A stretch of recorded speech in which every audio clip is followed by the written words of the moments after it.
Hello everyone, in this video we are going to talk about frame elements in FEA. Frame elements are the combination of bar and beam elements. So the bar element has only displacement at each node in the x direction, and the beam element has transverse displacement and the slope. So the frame element has combination of the two. So it has 3 degrees of freedom at each node. So the stiffness matrix would be 6 by 6 for a frame element, because each node has 3, we have 2 nodes, so that would be 6. And then we have 6 degrees of freedom, 6 nodal variables. The frame elements, similar to truss elements, have 2 coordinates, the local coordinate and the global coordinates, and the angle between the two. So we need to find our stiffness matrix in the local coordinate and then transform it to global coordinate. So for a bar element, it's under uniaxial loading, and we found the stiffness matrix for the bar element. For the beam element, it has 2 degrees of freedom at each node, so the stiffness matrix is 4 by 4, and the frame element would be the combination of the two, 3 degrees of freedom at each node, so that would be 6 by 6. To fully describe the frame element stiffness, we need E, the material property, I, A, and L, the geometry property of our element. Then we can populate our stiffness matrix for the frame element. You can see these components are in red. They are the contribution of the bar element, and the black components are the contribution of beam element. To find the stiffness matrix in the global coordinate, we have to do the transformation. If you remember, the transformation matrix in 2D for one node was cosine theta, sine theta, minus sine theta, and cosine theta. And transformation matrix about the z-axis, for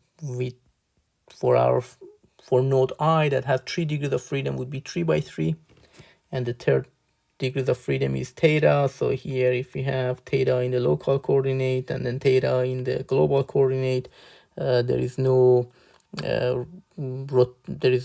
transformation. The rotation would be the same in any coordinate that we are going to rotate along the z-axis. For the whole element with 2 nodes, then our transformation matrix gets a form of 6 by 6 matrix. And this transformation matrix is transforming our displacement from local to global, or our forces from local to the global coordinates. If we want to transform our stiffness matrix, then we have to multiply by the inverse of our transformation as well as the transformation matrix. That's the equation that we developed for the bar element, but it is applicable for our frame element as well. So here we are going to look at the example of finding the assembled stiffness matrix or the global stiffness matrix for the frame shown. Here we have 2 elements. We have 1 and 2. We have 3 nodes, node 1, node 2, and node 3. For the first element, the local and global coordinates are on top of each other, so theta is 0. We do not need to do any transformation. But for the second element, theta is negative 90, so we need to do our transformation. First, we're going to find our stiffness matrices in the local coordinate. We have the equation for it, we populate it, we replace E, A, L, and I, and we get our local stiffness matrices. Each element has 2 nodes, so it would be 6 by 6.